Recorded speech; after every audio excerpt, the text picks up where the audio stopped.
নমস্কার, শুভ সন্ধ্যা। আজকে শনিবার 6ই সেপ্টেম্বর 2025। বাকচক্রের নতুন পথ চলা বিবেকানন্দ ঘরে ঘরের আজকে 226তম 226 সাপ্তাহিক ধারাবাহিক বক্তৃতামালায় আপনাদের সকলকে সাদর অভ্যর্থনা ও আমন্ত্রণ জানিয়ে আমাদের এই অনুষ্ঠান শুরু করছি। আজকের অনুষ্ঠান সেপ্টেম্বর মাসের প্রথম শনিবার, সুতরাং আমরা আবার ফিরে এসেছি স্বামীজির বক্তব্যে। আজকের বিষয় অপরিবর্তিত, অর্থাৎ স্বামী বিবেকানন্দ, এবং বক্তা ও অপরিবর্তিত শ্রী তরুণ গোস্বামী, যার পরিচয় নিষ্প্রয়োজন। সুতরাং আসুন আজকে অযথা সময় নষ্ট না করে বা প্রাককথনে সময় নষ্ট না করে আমাদের সেই পরিচিত প্রার্থনা সঙ্গীত, যেটা গেয়েছেন আমাদের বাকচক্রের প্রবীণতম সদস্য শ্রী রমেশচন্দ্র বন্দ্যোপাধ্যায়, তার সেই গানটা শুনে আজকে আমরা আমাদের অনুষ্ঠান শুরু করি। নমস্কার, ভালো থাকবেন।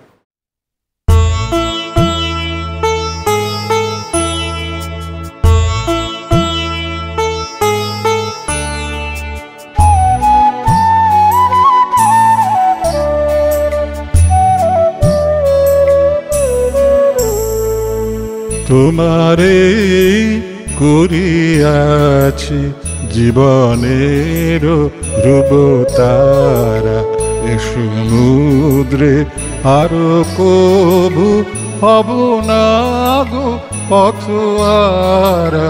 তোমারে করিয়াছি জীবনের ধ্রুবতারা।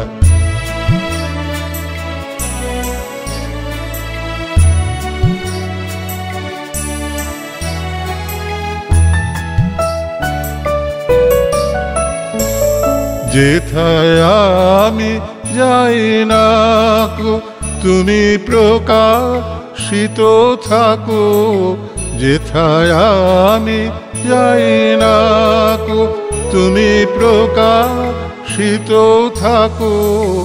অকুল নয়ন জলে ঢালো গো কিরণ ধারা।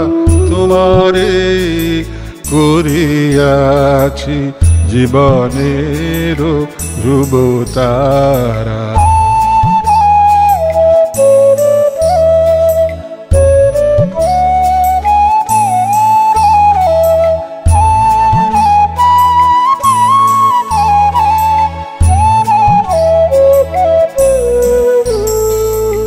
তব মুখ সদা মনে জাগিতেছে সঙ্গপানে, তিলেকো অন্তর হলে নাহিরি কুল কিনারা। তব মুখ সদা মনে জাগিতেছে সঙ্গপানে, তিলেকো অন্তর হলে নাহেরি কুল কিনারা। কখনো বিপথে যদি ভ্রমিতে চাহে হৃদি, কখনো বিপথে যদি ভ্রমিতে চাহে হৃদি, অমনীয় মুখ হেরি শরমে যে হয় সারা।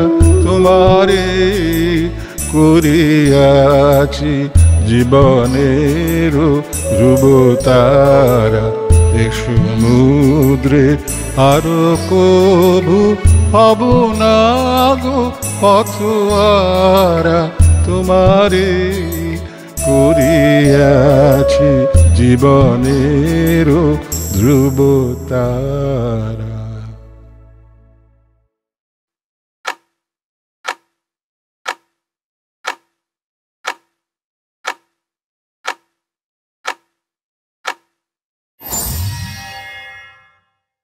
নমস্কার।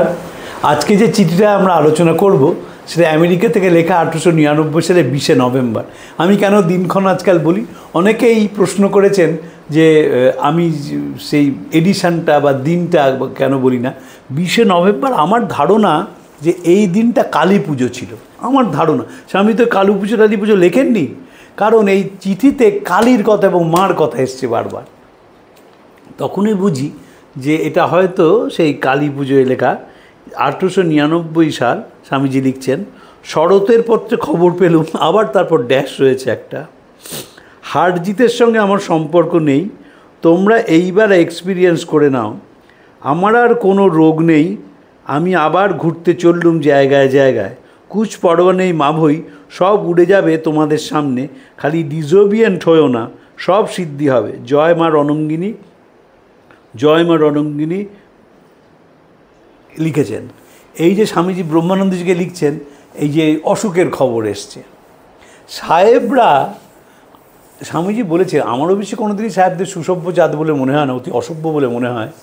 স্বামী যখন বিদেশে যাচ্ছেন তখন তারা প্রশ্ন করেছিল, প্রফেটের ডায়াবেটিস হয় না? আমরা যদি প্রক্ষান্তরে বলি যে প্রফেটকে তো পেরেক দিয়ে ঠুকে মেরে ফেলা হলো, তার কোনো উত্তর তারা দিতে পারবেন না। কিন্তু স্বামীজির এইভাবে তারা পিছনে লেগেছিলেন যে প্রফেটের ডায়াবেটিস হয় না, প্রফেটের কোনো অসুখ হয় না। এই কথাটা ব্রহ্মানন্দজির কাছে এসে পড়ে স্বামীজি আমেরিকায় অসুস্থ হয়ে পড়েছেন। তাই বলছে আমার অসুখ টসুখ কিছুই নেই, আমি এখন চললুম, বেরিয়ে পড়লুম কালকে অন্যান্য জায়গায় ঘুরতে।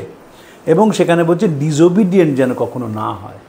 স্বামীজির বারবার মনে হয়েছে এই ভারত সম্বন্ধে স্বামীজির একটি অসাধারণ মন্তব্য আছে। তিনি তো গোটা ভারতের একটা বিরাট অংশ ঘুরেছিলেন বলেছিলেন, এবং বাঙালিদের দেখেছিলেন। বলেছিলেন যেখানেই বাঙালি সেখানেই দলাদলি আর পাঁঠা বলি। আমেরিকাতে বহু বছর আগে একটা দুর্গাপুজো দিয়ে শুরু হয়েছিল, এখন প্রায় কলকাতার মতো পাড়ায় পাড়ায় দুর্গাপুজো শুরু হয়ে গেছে। আনফর্চুনেট। তো তাই বলছে তোমরা ডিসওবিডিয়েন্ট হয়েও না, কখনো হবে না। আনুগত্য, এইখানে একটা বড় কথা আছে। দেখো, 1899 মানে রামকৃষ্ণ মিশন তৈরি হয়ে গেছে 2 বছর আগে। সবাই তো সমবয়সী, সমবয়সীদের মধ্যে আনুগত্য আনাটা খুব কঠিন। বয়সে এগুলো তো অসুবিধা হতো না। যেমন স্বামীজি যদি ঠাকুর 1836 সালে জন্মেছেন, স্বামী যদি 1886 সালে জন্মাতেন, বা 1836 জন্মেছেন, স্বামী 1846 সালে জন্মাতেন, 1850 সালে জন্মাতেন, তাহলে অন্য কথা। স্বামীজি, স্বামী ব্রহ্মানন্দজি, স্বামী রামকৃষ্ণানন্দজি, স্বামী শারদানন্দজি, স্বামী যোগানন্দজি, স্বামী অখন, সব তো কাছাকাছি বয়স, স্বামী অভেদানন্দজি। ফলে এই সমবয়সীদের মধ্যে একজনকে মানা খুব কঠিন। তো ঠাকুর বলে গিয়েছিলেন স্বামীজিকে যে আমি যেমন, স্বামীজি বলতেন তিনি যেমন আমায় ভালোবাসেন, আমি যেমন তোদের ভালোবাসি, তোরাও সেইভাবে মানুষকে ভালোবাসবি। এবং ঠাকুর শরীর চলে যাওয়ার স্বামীজিকে বলেছিলেন যে খুব ভালোবাসা দিয়ে ওদের আটকে রাখবি, দেখবি কেউ যেন সংসারে ফিরে না যায়। এবং স্বামীজি তো সঙ্গ তৈরি করেছিলেন, তাই তার প্রথম কথা ছিল যেন ওবিডিয়েন্স না চলে যায়। আসলে কথা, ওই কাপুরুষত্বের চেয়ে পাপ নেই, কাপুরুষের উদ্ধার হয় না এ নিশ্চিত, আমার সব সায় ওইটি, আমার সব সয় ওইটি সয় না, ওইটি যে ছাড়বে না তার সঙ্গে আর আমার কোনো সম্পর্ক চলে কি? 1 ঘা খেয়ে 10 ঘা তীরে মারতে হবে, তবেই মানুষ। কাপুরুষ দয়ার আধার। স্বামীজি বারবার বলছেন যে কাপুরুষ মরে গেলে কৃমি কীট হয়ে জন্মায়, শত সাধনাতেও তার মুক্তি লাভ হয় না। তাই বলছেন আমি সব সহ্য করতে পারি, শুধু ওই কাপুরুষকে সহ্য করতে পারি না। এটা ভয়ের কথা। সাহেবরা কী করেছিল, আমাদের মধ্যে একটা আননোন ফিয়ার ঢুকিয়ে দিয়েছিল। এবং যদি ইতিহাসের চর্চা আমরা করি, দেখব সেই ফিয়ারটা দুভাবে এসছিল। এক হচ্ছে থ্রু এডুকেশান। আমাদের প্রত্যেক দিন বলা হতো শিক্ষার মধ্যে দিয়ে যে সাদারা আমাদের চেয়ে শ্রেষ্ঠ। আর 2 ঢুকিয়েছিল, সেটা হচ্ছে অ্যাডমিনিস্ট্রেটিভলি। কোনো গণ্ডগোল করলেই এমনভাবে অত্যাচার করা হতো যে মানুষ সেদিকে যেত না। একটা উদাহরণ দিচ্ছি। স্বামীজি যে বাড়িতে থাকতেন গৌরমোহন মুখার্জি স্ট্রিট, তার কাছে হচ্ছে বেথুন কলেজের পাশের গির্জা। সেই গির্জাতে মহেন্দ্রনাথের লেখায় আছে পাদ্রীরা সেই হিন্দু ধর্মের নানা সমালোচনা করতেন। যারা তার প্রতিবাদ করত তাদের পুলিশ নানাভাবে হেনস্থা করত, গ্রেপ্তার করে নিয়ে যেত এবং তাদের বাড়ির থেকে এমন চাপ আসতে শুরু করত যে তারা সমালোচনা করা ছেড়ে দিয়েছিলেন। এই যে দুভাবে ভয় দেখানো হতো, এই ভয় পেয়ে কী হলো, ভয় আমাদের ভেতরে একটা ভয়ের রাজত্ব, একটা ভয়ের স্বর্গরাজ্য তৈরি করেছিল। এবং তার থেকেই হলো হচ্ছে কাপুরুষ। বাঙালিকে ছোট করতে হবে, তাই সিডিশন কমিটি লিখলো যে বাঙালি হচ্ছে dhoti clad English speaking effeminate Bengali. কেন? ওই আবার সেই খাটো করে দেখানো হলো যে বাঙালি হচ্ছে মেয়েলি স্বভাবের মানুষ, তারা ধুতি পরে এবং ইংরেজিতে কথা বলতে পারে। স্বামীজিতের বিরুদ্ধে গিয়েছিলেন। স্বামীজির বিশ্বাস ছিল যে বাঙালিকে জাগিয়ে দিতে হবে।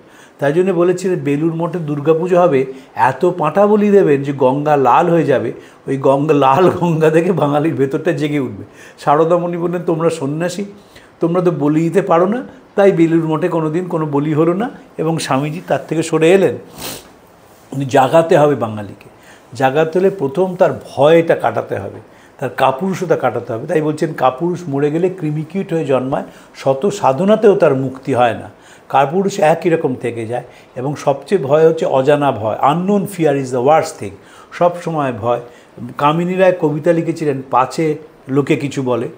দ্বিজেন্দ্রলাল তার বিলেত ফেরতা কবিতার শেষে বলছেন, আমরা বিলেত ফেরতা কটায় দেশে কংগ্রেস আদি ঘটাই, যদিও সাহেব মোদের দেবতা তবু সাহেবগুলোয় চটাই, মোরা সাহেব সঙ্গে পটি, স্পিচ দেই ইংরেজি খাঁটি, কিন্তু বিপদেতে দিই বাঙালির মতো চম্পট পরিপাটি। ওই সেই ভয়ের কথা চলে এসছে। আর স্বামীজি ভয় শূন্য হওয়ার কথা বলছেন, বি ফিয়ারলেস, তুড়ি বাজাও, ভেরি বাজাও, ব্যান্ড বাজাও, এগিয়ে যাও। আমি আশীর্বাদ করছি আজ এই মহামায়ার দিনে, এই মহামায়ার দিনে বলেই মনে হচ্ছে আমার কালী পুজো ছিল সেদিন, সেটা আজ এই মহামায়ার দিনে, এই রাত্রে মা তোমাদের হৃদয়ে নামুন, অনন্ত শক্তি তোমাদের বাহুতে আসুন, জয় কালী জয় কালী জয় কালী, মা নামবেন মার সর্ববিজয় বিশ্ববিজয়, মা মারছেন ভয় কি, কাদের ভয়, গুরু জয় কালী জয় কালী। স্বামীজির একটা কবিতা আছে কালী দামাদার, সত্যেন্দ্রনাথ তার অনুবাদ করছেন, সত্যেন্দ্রনাথ দত্ত। সেই কবিতায় স্বামীজি লিখছেন, কবিতার শেষে, পূজা তার সংগ্রাম অপার, সদা পরাজয় তাহানা ডরাক তোমা, চূর্ণ হোক জাত কুল মান, হৃদয় শ্মশান নাচুক তাহাতে শ্যামা। এই যে হৃদয় শ্মশান, শ্মশান মানে নন অ্যাটাচমেন্ট। ভারতবর্ষের দর্শনের মূল কথা হচ্ছে নন অ্যাটাচমেন্ট। নিবেদিতা ওই রিলিজিয়ন অ্যান্ড ধর্মে বলছেন যে সাধু মানে তুমি গেরুয়া পড়েছো, ওটা বড়ো কথা নয়, তুমি কতখানি নন অ্যাটাচড। নিবেদিতা একটা জায়গায় লিখছেন যে to selflessness, the selfless man is a thunderbolt, এবং we should strive for selflessness, because once we have it we become tools in the hands of the gods. এই যে সেলফলেসনেস, নিজের প্রতি কিছু থাকবে না, আসক্তিহীন মানুষ, তারাই হচ্ছে বজ্রের মতো হয়ে যায়, নিবেদিতা লিখছেন। স্বামীজিও সেই কথাই লিখছেন। কিন্তু দেখুন স্বামীজি করে পরিষ্কার ভাষায় বলছেন, এই মহামারী, এই রাত্রে তোমাদের মা হৃদয়ে নামুন, অনন্ত শক্তি তোমাদের বাহুতে আসুন। এই মা আসা মানে, আবার বলি, মাটা কে? আর দুদিন পরে তো পুজো হবে। মা মানে কি ফাটাকেষ্টর কালী? মা মানে কি হাজার হাতের কালী? মা মানে কি দক্ষিণেশ্বরের কালী? মা মানে ইনফিনিটি। শিষ্যকে স্বামীজি অর্থহীন ভাষায় বলছেন স্বামীর সংবাদে, তিনি যাকে কালী বলতেন, আমার এই দেহে ঢুকে গেছে, আমায় থির হয়ে বসতে দেয় না, কাজ করিয়ে নিয়ে বেড়ায়। ইনফিনিটি যখন মানুষের মধ্যে ঢুকে যায়, সে নন অ্যাটাচড হতে বাধ্য। কারণ শ্রী ভগবান ইনফিনিটির সংজ্ঞা দিয়েছেন। ইনফিনিটি কে? মানে ইনফিনিটি মানে তো in context of time. Infinity সেই যাকে আগুনে পোড়াতে পারে না, জলে ভেজাতে পারে না, বাতাস শোকাতে পারে না, অসি ছেদন করতে পারে না। নৈনং চিন্দংতি শস্ত্রাণি, নৈনং দহতি পাবক, নচৈনং ক্লেদয়ং তাপ, নশো সহতি মারত। কখন হয় সেটা? যখন আপনি টু ফিল, রাসেলের ভাষায়, to feel one with the stream of life. যখন এই স্ট্রিম অফ লাইফ, এই যে পৃথিবীতে যে বিরাট নদী চলেছে, যে প্রবাহমান নদী, যখন আমি নিজেকে সে নদীর অংশ ভাবি, to feel one with the stream of life, I discover myself. আমার ভেতর থেকে একটা অনন্ত শক্তি ফুটে বেরোয়। তাই স্বামীজি অনন্তের কথা বারবার বলছেন, যে অনন্তের কথা ভাবতে ভাবতে মানুষ অনন্ত হয়ে যায়। তখন সে বোঝে যে এই দেহটা আমার কিছু নয়, আমি আজ আছি, কাল থাকবো না, কিন্তু আমার এই কাজ চলতেই থাকবে। আমার শরীর চলে গেলেও আমার চিন্তা, আমার ভাবনা, আমার আদর্শ কাজ করে যাবে। ধরুন আমরা যেই ঘরে বসে কথা বলছি, এই বাড়িটি প্রতিষ্ঠা করেন স্যার গুরুদাস বন্দ্যোপাধ্যায়। বিখ্যাত হাইকোর্টের জজ সাহেব, মহাপণ্ডিত এবং কলকাতা বিশ্ববিদ্যালয়ের প্রথম ভারতীয় উপাচার্য। তিনি তো আর এখানে নেই, তা তো কবে শরীর চলে গেছে, কিন্তু যখনই আমরা কথা বলছি তার আলোচনায় তিনি জীবন্ত হয়ে উঠছেন। আমরা না ভূত বলতে বুঝি ঘোস্ট, আমরা ভূত বলতে সাহেবী ভাষায় ভূত মানে তো ঘোস্ট, ইভিল স্পিরিট না, ভূত মানে হিস্ট্রি। এটা কিন্তু পরিষ্কার, ভূত মানে ইতিহাস। ইতিহাসের কথা আপনি যেই বলছেন ইতিহাসটা জীবন্ত হয়ে ওঠে। তাই জন্যে কর্মকে কোনো সময় দিয়ে বেঁধে রাখা যায় না। কর্ম যখনই আপনি বলবেন, যখনই কোনো মানুষ তার বাবা মার কথা বলছে যারা পৃথিবীতে নেই, তারা তো জীবন্ত হয়ে উঠছেন। জীবন্ত হওয়া মানে ইতিহাসকে আপনি সম্মান দিচ্ছেন। এই যে হিন্দুরা পিণ্ডদান করে, আমরা বুঝি না পিণ্ডদানের মানে কি। পিণ্ডদান মানে ইতিহাসকে ছোঁয়া। আমি শুধু আমার বাবা মা পূর্বপুরুষকে ছুঁচ্ছি তা নয়, আমি এই বিশেষ দিনে ইতিহাসকে স্মরণ করছি। যারা অগ্নিদগ্ধ হয়ে মারা গেছেন, যারা মাতৃগর্ভে মারা গেছেন, যারা যুদ্ধক্ষেত্রে মারা গেছেন, যারা বিধর্মী, তাদের সবাইকে স্মরণ করে আমি তাদের উদ্দেশ্যে এই পিণ্ডদান এবং জলদান করছি। তার মানে আই অ্যাম টাচিং হিস্ট্রি, আমি ইতিহাসকে ছুঁয়ে আছি। তো যখন আপনি নিজেকে অনন্ত ভাবছেন, তখন বুঝবেন আমার মৃত্যুও নেই, জন্মও নেই, আমি এই শরীরে এই রকম। বাসাংসি জীর্ণানি যথা বিহায়, আমরা তো প্রায় বলি যে দেখুন আমরা যেমন একটি দেহকে ত্যাগ করে আমরা যেমন একটি বস্ত্রকে ত্যাগ করে নববস্ত্র পরিধান করি, আমার দেহ একটি দেহকে ছেড়ে নতুন দেহ যায়। এর একটা এর থেকেও একটা ভালো শ্লোক আছে, দেহ নস্মিন যথা দেহে কৌমারং যৌবনং জরা। আমাদের দেহে যেমন কৌমার্য, যৌবন এবং জরা আসে, তাতে দেহির কোনো বিকার হয় না, তেমন মৃত্যু একটা বিকার। অসাধারণ শ্লোক এটা। আমার ওই বাসাংসি জিন্নানির থেকেও এই শ্লোকটাকে বেশি জোরালো বলে মনে হয়, যে দেহ নস্মিন যথা দেহে কৌমারং যৌবনং জরা। যেমন কেউ বলতে পারবে না যে আমার ঘড়ি ধরে কোন তারিখে কৌমার্য এলো, কোন তারিখে যৌবন এলো, কোন তারিখে আমি বৃদ্ধ হলাম এবং আমি যখন পৃথিবী ছাড়লাম তার তারিখটা কত। কিন্তু আমি অনন্ত বলেই আমার কোনো মৃত্যু নেই। আমার মৃত্যু যদি হতো আমাকে নিয়ে আলোচনা হতো না। আলোচনা হওয়া মানেই তো আমি জীবন্ত, আলোচনা হওয়া মানেই আমি জীবন্ত। আমরা এখানে বহুবার বসে, এই ঘরে বহুবার বসে স্যার গুরুদাস এবং তার 4 ছেলে নিয়ে আলোচনা করি। তারা সেই মুহূর্তে জীবন্ত হয়ে ওঠেন। তারা যদি অতীত হতেন তাহলে কেউ আলোচনা করতো না। আপনি যখন ভিক্টোরিয়া মেমোরিয়ালের সামনে যান এবং কুইন ভিক্টোরিয়াকে নিয়ে কথা বলেন, তিনি জীবন্ত হয়ে ওঠেন বলেই আমরা ইতিহাসটাকে নিয়ে আলোচনা করি। তাই জন্যই সেটা মাথায় স্টোর থাকে। কিন্তু যখনই একটা মানুষ ভাবে I am part of history, I am history, তার সব যন্ত্রণা কেটে যায়। বিবেকানন্দের যন্ত্রণা কাটাবেন তো মানুষের ভেতরে শক্তি দেবেন। আমি কিছুদিন আগে পড়ছিলাম, কানাইলাল, তার তো ফাঁসি হয়েছিল, কানাইলাল বসু ফাঁসি হয়েছিল তার আলিপুর বোমার মামলায়। তো কানাইলাল বসুর খুব হাই পাওয়ারের চশমা ছিল। তা ফাঁসির 2 দিন আগে তার দাদা তার সঙ্গে দেখা করতে গিয়েছিলেন জেলে, গিয়ে বলেছিলেন, দেখো তুমি তোমার চশমাটা আমাকে দাও, আমরা এটা স্মৃতি হিসেবে বাড়িতে রেখে দেবো। কানাই বলল, কিছুতেই দেব না, আমি চোখে দেখতে পাই না।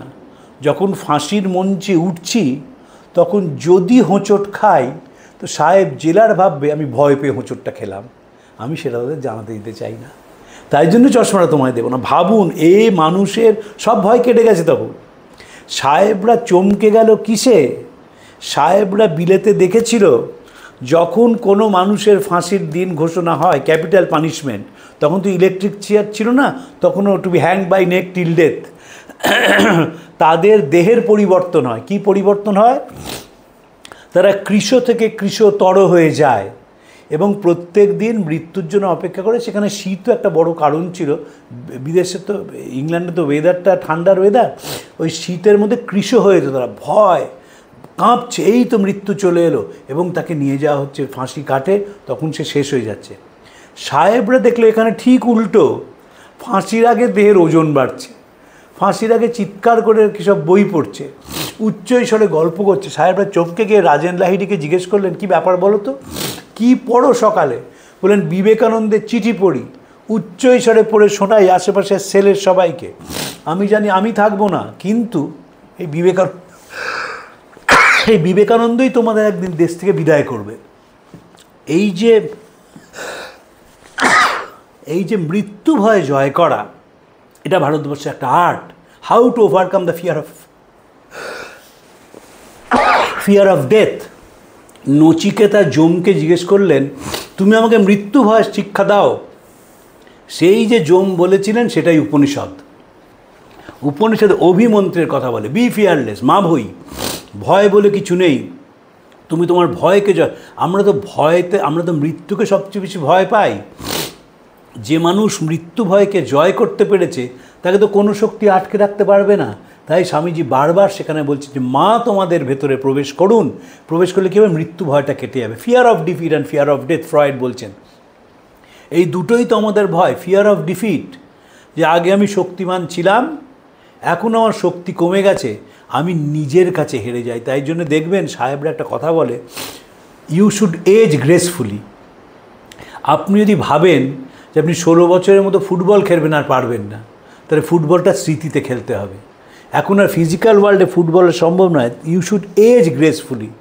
এই যে সময়ের পরিবর্তনটাকে যে আলিঙ্গন করতে পারে সে বেঁচে থাকে, আর যে মনে করে যে সময়ের পরিবর্তনটা আমি আলিঙ্গন করব না, সে অত্যন্ত দুঃখের মধ্যে দিন কাটায়। রবীন্দ্রনাথের ভাষায়, রইল যারা পিছুর টানে কাঁদবে তারা কাঁদবে। পিছুর টান, যে মানতে পারে না। আমার যিনি এক্সারসাইজের গুরু ছিলেন কমল ভান্ডারী, তার পাটা ছিল দেখবার মতন তার পা ছিল, সে পাটাই ভেঙে গেল, পাটা ছোট হয়ে গেল, খুঁড়িয়ে হাঁটতেন অর্থোপেডিক বুট পরে। তো তিনি এত আনন্দময় পুরুষ ছিলেন, উনি এই খোঁড়া পাটাকে গ্রেসফুলি নিয়েছিলেন। এবং আমাকে বলতেন, জানো তো আমার ভিড়ে যেতে খুব আমার চিন্তা হয়, আমার তো গায়ে খুব জোর, তাই আমার সঙ্গে ধাক্কা লেগে অন্য লোকে ছিটকে পড়ে যায়। তাই আমি খুঁড়িয়ে হাঁটি, কমলদা খুঁড়িয়ে হাঁটতেন ছিলেন, কিন্তু সেই অ্যাকসেপ্ট করেছিলেন চেঞ্জেসটা। বিবেকানন্দ অ্যাকসেপ্ট করেছিলেন, বলেছিলেন দেখ আমি না ওষুধদের গুরু হয়ে গেলাম, একটা চোখ তো চলে গেল ডায়াবেটিসে, তো শুক্রাচার্যের চোখ চলে গিয়েছিল, তাই বলেন দেখ আমার চোখটা চলে গেছে ডায়াবেটিসে। তো বারবার সে রসিকতা করতেন নিজেকে নিয়ে। তো কিন্তু অ্যাকসেপ্ট করে নিয়েছিলেন। এই যে জীবনটাকে অ্যাকসেপ্ট করা তখনই সম্ভব যখন আপনি ভাববেন আপনি ইনফিনিটের একটা অংশ। আমার এই দেহে পরিবর্তন হচ্ছে, কী আছে, আমি এই দেহটা একদিন ছেড়ে চলে যাব, এবং কর্মটা থাকবে। ধরুন একটা দিন আসবে যেদিন সুজিতদা, আমি বা পবিত্র কেউ থাকবো না, কিন্তু কোনো না কোনো রিসার্চার কোনো না কোনোভাবে খুঁজে বাকচক্র বের করে তার একটা লাইন নিজের রিসার্চের বইয়ে লিখবে বিবেকানন্দের ওপর। এইটা যদি মানেন তাহলে ওর কমিটমেন্ট গোজ আপ, যে আমি থাকবো না একদিন। আজকে ফ্রেডরিক ম্যাক্সমূলার আর নেই, কিন্তু যখনই কোনো রিসার্চার ম্যাক্সমূলারের বইটা খোলে, Ramakrishna his life and sayings, যখন দেখে সেখানে লেখা রয়েছে illiterate Ramakrishna in comparison to whom all our university professors are merely child, সঙ্গে সঙ্গে তার সেই মুহূর্তে তারা মনের পরিবর্তন হয়, কারণ সে সঙ্গে সঙ্গে অনন্তে পৌঁছে যায়।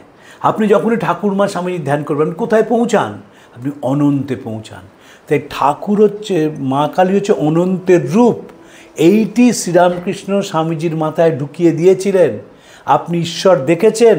হ্যাঁ দেখেছি, তোকেও দেখাতে পারি, কে তাকে দেখতে চায় বল। এই উত্তর কেউ দিতে পারেননি আজ অবধি, যে হ্যাঁ আমি ঈশ্বর দেখেছি বলে সরে যেতেন। তোকেও দেখাতে পারি, কোন ঈশ্বরকে তিনি দেখাবেন? মা কালীকে দেখাবেন না, মানুষকে দেখাবেন, যে ঈশ্বরকে কেউ দেখতে চায় না। আমরা অনেক খরচ করে, এই যেমন সেদিন আমি দেখছিলাম আমাদের রিলে দেখছিলাম যে একটা চাইনিজ গভর্নমেন্টের সঙ্গে আন্ডারস্ট্যান্ডিং হয়েছে, প্রত্যেক বছর 4 বার মানস যাওয়া যাবে, এবং সেখানে আপনি মানস সরোবরকে যে ছুঁচ্ছেন সেটা বড় কথা নয়, কত টাকা লাগবে প্যাকেজের কথা বারবার বলা হচ্ছে, 3.5 লাখ টাকা লাগবে, আপনি যেতে পারবেন ইত্যাদি ইত্যাদি ইত্যাদি। তো যখনই আপনি সেটাকে বলছেন যে আমি মানস সরোবরে যাচ্ছি, কি আছে সেখানে? কিছুই নেই, একটা নদী আছে, আর নদীর উৎপত্তি স্থল, কিন্তু সে নদী অনন্তের কথা বলে, যে আমি অনন্তকাল ধরে এখানে রয়েছি, আমি প্রবাহমান নদী বয়ে চলেছি। আপনি কখনো ঋষিকেশে গঙ্গার সামনে বসে ধ্যান করেন, মনটা 1 মিনিটের জন্য হলেও শান্ত হয়, এবং যে মুহূর্তে মনটা শান্ত হয়, যিনি ধ্যান করছেন তার মন অনন্তে গিয়ে থাকে। আমাদের সেই সৌভাগ্য হয়েছে, সামনে বিরাট পর্বত শ্রেণী, এবং সামনে গঙ্গা বয়ে চলেছে, ধ্যান করছেন। সে 1 মিনিটের জন্য যদি মনটা কখনো আটকে যায় অনন্তে, সঙ্গে সঙ্গে ইউ গেট রিজুভিনেটেড। আমরা যতক্ষণ নিজেকে ছোট ভাবি, এটা বিবেকানন্দের আবিষ্কার, যতক্ষণ আমরা ছোট ভাবি ততক্ষণ নানা সমস্যার কথা আমাদের মনে হয়, because we are confined to this life, this time. আর যে মুহূর্তে নিজেকে বড় ভাববেন তখন এই ক্ষুদ্রতা ছেড়ে আপনি বিরাট হয়ে যান। স্বামীজি বলছেন, whatever you think you will be. If you think yourself to be strong, you will be strong. If you think yourself to be weak, you will be weak. Be wicked if you must be so on a great scale. কেন বলছেন তিনি great scale? যখন আপনি বড়োর বৃহতের কথা ভাবছেন, আপনি যখন পাহাড়ে যান, কি দেখেন? বৃহৎ, সামনে আল্পস, বিরাট জায়গা। সুইজারল্যান্ডে গেছেন, বিরাট অনন্ত সামনে প্রকৃতি। সেই প্রকৃতি দেখলে আমরা যেহেতু প্রকৃতির অংশ, আমাদের ভেতরেও সেই বোধ 1 মিনিটের জন্য জেগে ওঠে। তাই পূর্ণমদ পূর্ণমিদম পূর্ণাৎ পূর্ণমুদচ্যতে। যখন আপনি একটা বোতলে করে একটা ঋষিকেশের গঙ্গাজল নিয়ে এসছেন, সেই গঙ্গাজল আর কিন্তু গঙ্গাকে আপনি নিয়ে এসছেন। এই গঙ্গা জলটা, আপনার সামনে গঙ্গা জলটা মিনিয়েচার, আর আসল গঙ্গাটা বিশাল, কিন্তু এক পূর্ণম অদঃ পূর্ণমিদম পূর্ণাৎ পূর্ণমুদচ্যতে। স্বামী তাই জন্য বলছেন, অনন্তের পূজারী হও, সব ভয় তোমাদের কেটে যাক। প্যাটের গল্প করছেন, বলছেন প্যাট যখন আমেরিকা এলো তার সভয়ের দৃষ্টি, কোনো দিকে তাকাতে পারে না, সবাইকে ভয় পাচ্ছে। তারপর একদিন সোজা হয়ে দাঁড়ালো, গট গট করে চলতে শিখলো। যখন সে চলতে শিখলো, সে তখন ভয় শূন্য হয়ে গেছে। স্বামীজি বারবার বলছেন ভয় শূন্য, বি ফিয়ারলেস। হেমচন্দ্র ঘোষকে বলছেন যে পরাধীন জাতের মাতৃশ্রাদ্ধের কোনো অধিকার নেই। যে লুঠেরা তোর মাকে অত্যাচার করছে, আগে তাদের দেশ থেকে বিদায় কর। দেশে রক্তগঙ্গা বয়ে যাক, ব্রিটিশ পুলিশ গুলির চালাক, আর তার প্রথম বুলেটটা এসে লাগুক আমার বুকে। এই যে সেই বলতে পারে তার ভেতরে সব ভয় কেটে গেছে। ঠাকুর কি করেছিলেন? স্বামীজির ভেতরের ভয়টা কাটিয়ে দিয়েছিলেন। ভয়টা কাটিয়েছিলেন বলে তিনি যখন আমেরিকায় গিয়ে পৌঁছেছেন, সে তো সাদাদের দেশ, সে তো ধনী দেশ, অর্থবান দেশ, স্বাধীন দেশ। সেইখানে গিয়েও একটা মানুষ বলছে যে আগামী দিনে সব ধর্মের ওপর শত বাধা সত্ত্বেও লেখা হবে বিবাদ নয় সহায়তা, বিনাশ নয় পরস্পরের ভাবগ্রহণ, মতবিরোধ নয় ঐক্যতান শান্তি। এলেনা স্টার্ক যখন স্বামী সম্বন্ধে লিখছেন, বলছেন Columbus discovered the soil of America and Vivekananda its soul. Columbus মাটি আবিষ্কার করলেন, আর বিবেকানন্দ আত্মা আবিষ্কার করলেন, আমেরিকানদের আত্মা। সে আত্মাটা কি? সে আত্মা হচ্ছে যা কিছু নতুন, যা কিছু সুন্দর, যা কিছু বলবর্ধকারী, তারা সেটাকে অ্যাকসেপ্ট করতে শেখে। এই যে আমেরিকানদের স্বামীজি আবিষ্কার করেছিলেন, hail Columbia, the motherland of liberty, it has been given to the to march at the vanguard of civilization with the flag of harmony. এই যে তোমার ওপর এই ভাতটা নষ্ট হয়েছে, সেটা কি? To march at the vanguard of civilization with the flag of harmony. এবং সেখানে বলছেন it has been given to the who never dipped her hands in her neighbour's blood, who never found out that the shortest way of becoming rich was by robbing one's neighbors. তোমার উপরে নষ্ট রয়েছে যে অন্য লোকের হৃদয় কখনো সেখানে সে হাত দেয় না, সে চুরি করে না, কখনো কাউকে ঠকায় না, এবং সে মানবতার দিকে এগিয়ে যায় একটা সমন্বয়ের পতাকা হাতে নিয়ে। এটা অসাধারণ বক্তৃতা। পেপার অন হিন্দুইজমের শেষটা হচ্ছে এই বলে, hail Columbia the motherland of liberty, who never dipped her hands in her neighbour's blood, who never found out that the shortest way of becoming rich was by robbing one's neighbors. It has been given to thee to march at the vanguard of civilization with the flag of harmony. 30 বছরের একটা ছেলে, যদিও এটা লিখিত বক্তৃতা, কিন্তু কি অসাধারণ তার সহজ সরল ভাষায় অনন্তকে স্পর্শের চেষ্টা। যে মানুষ নিজেকে অনন্ত ভাবে, সে মানুষ সহজ সরল ভাষায় তার শক্তিকে প্রকাশ করে। দেখুন শ্রীরামকৃষ্ণ, তিনি যাকে ছুঁতেন তারা পাল্টে যেত। আমি সেদিন পড়ছিলাম এই চৈতন্য, তোমাদের আর কি বলি তোমাদের চৈতন্য, 1 জানুয়ারি 1886 সাল। আমরা জিনিসটাকে, দিনটাকে একেবারে আলোচনা করতে করতে একটা সাধারণ দিন করে ফেলেছি। ঠাকুর যেই ছুঁচ্ছেন, প্রত্যেকের ভেতরে পরিবর্তন হচ্ছে। This is to be noted. এই যে আমার ভেতরে অনন্ত শক্তি, যেই সেই শক্তিতে আমি কাউকে ছুঁচ্ছি, সে মানুষটা ভেতর থেকে তার সব ক্লীবতা, হীনমন্যতা, নীচতা, কাপুরুষতা চলে যাচ্ছে। যেদিন স্বামীজিকে ঠাকুর প্রথম শুলেন, স্বামীজি বললেন আমার যে বাড়িঘর বাবা মা আছে গো, কারণ তিনি তো অনন্ত দেখছেন, নিজেকে বিশাল দেখছেন। শ্রী ভগবান কি দেখলেন? বিশ্বরূপ দর্শন মানেটা কি? আমার ভেতরে যে অনন্ত শক্তি ছিল হঠাৎ সামনে ফ্ল্যাশ হয়ে গেল। আমরা তো সবসময় আমরা confined by time and space, তাই আমরা অনন্ত ভাবতে পারি না। শ্রী ভগবান তখন অর্জুনকে বলছেন, অজোপিসন নব্যয়াত্মা ভূতানাং ঈশ্বরপিসন প্রকৃতিং সমধিষ্ঠায় সম্ভবামি আত্মমায়। অজোপিসন নব্যয়াত্মা, আমি অনর অক্ষয় অব্যয় এবং প্রকৃতির সঙ্গে খেলা করে আমি এত বছর রয়েছি। তারপর বলছেন যদা যদা হি ধর্মস্য গ্লানির্ভবতি ভারত অভ্যুত্থানং অধর্মস্য তদাত্মানং সৃজাম্যহম। তার আগে বলছেন অজোপিসন নব্যয়াত্মা ভূতানাং ঈশ্বরপিসন প্রকৃতিং সমধিষ্ঠায় সম্ভবামি আত্মা। আমি এত বছর এই প্রকৃতির সঙ্গে লীলা করে আমি রয়েছি, আমার কোনো ক্ষয় নেই, আমি অনরক্ষয় অব্যয়। মানুষও তো তাই, সে অনরক্ষয় অব্যয়, সে কর্মের মধ্যে বেঁচে থাকে। এটাই তো বিবেকানন্দের নতুন কথা, যে ইউ লিভ বাই ওয়ার্ক। তোমার কর্ম তোমাকে বাঁচিয়ে রেখেছে। যখন তোমার শরীর থাকবে না তখন কর্মটা থেকে যাবে। এমন হইতে পারে যে আমি হয়তো বুঝিব এই দেহের বাইরে যাওয়া বা এই দেহকে জীর্ণ বস্ত্রের ন্যায় পরিত্যাগ করাই আমার পক্ষে হিতকর, কিন্তু আমি কোনো দিন কর্ম হইতে ক্ষান্ত হইব না। যতদিন না পৃথিবীর মানুষ ঈশ্বরের সহিত একত্ব অনুভব করিতেছে ততদিন আমি সর্বত্র মানুষের মনে প্রেরণা যোগাইতে থাকিব। এই অনন্তকে ছোঁয়ার ফল। তাই কালী পুজোর দিনে তিনি গুরু ভাইদের জন্য প্রার্থনা করছেন যে তোমরাও অনন্তকে ছোঁও। আমি আশীর্বাদ করছি, তোমাদের এক একজনের দাপটে ধরা কাঁপবে জয় কালী জয় কালী। আর ফরওয়ার্ড অনওয়ার্ড ফরওয়ার্ড অনওয়ার্ড ওরা গুরু জয় মা জয় কালী কালী কালী।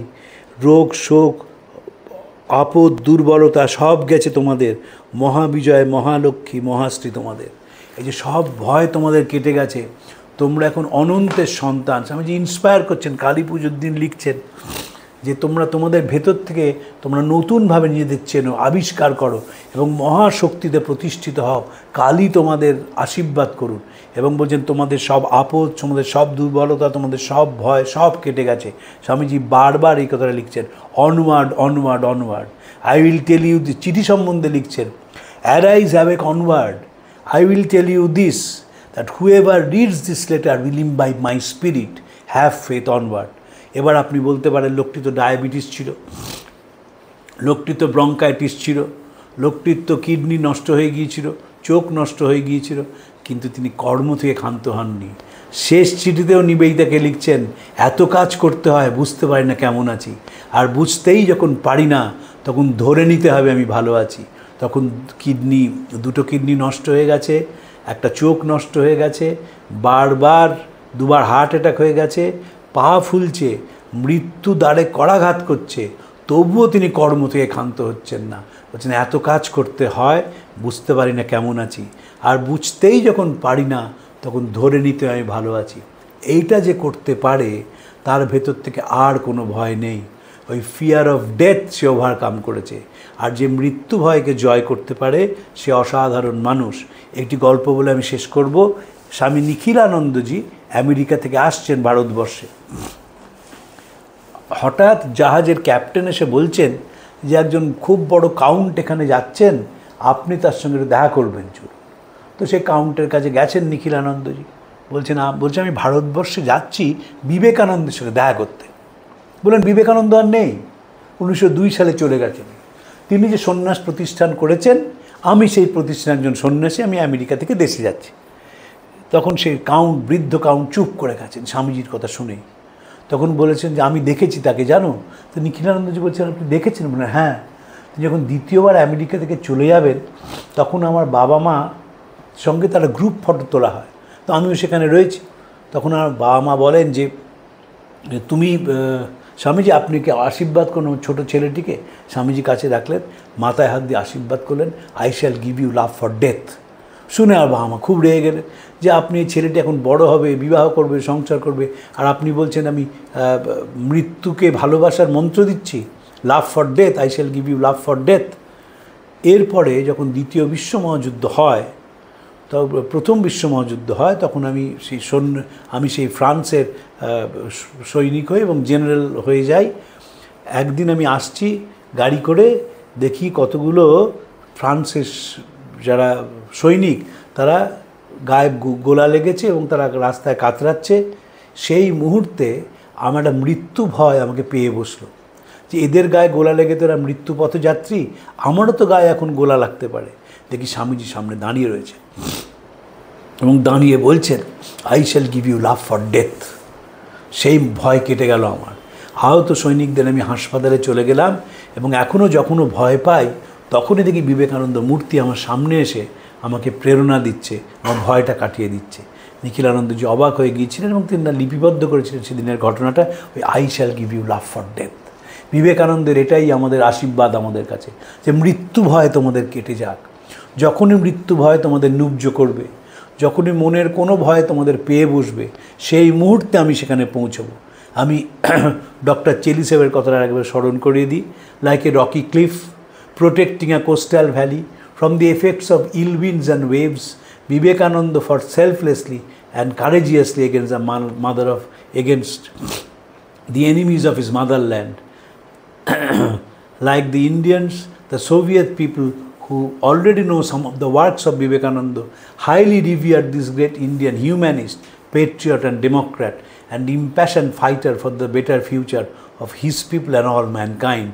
যেমন একটি বিরাট পাহাড় সমভূমিকে ঝড়ের থেকে রক্ষা করে, বিবেকানন্দ সেইভাবে নিঃস্বার্থ কাজের মধ্যে দিয়ে তার মাতৃভূমিকে বাঁচিয়েছিলেন এবং ভারতীয়দের সঙ্গে সোভিয়েতরাও তাকে সম্মান করে। And impassioned fighter for the better future of his people and all mankind.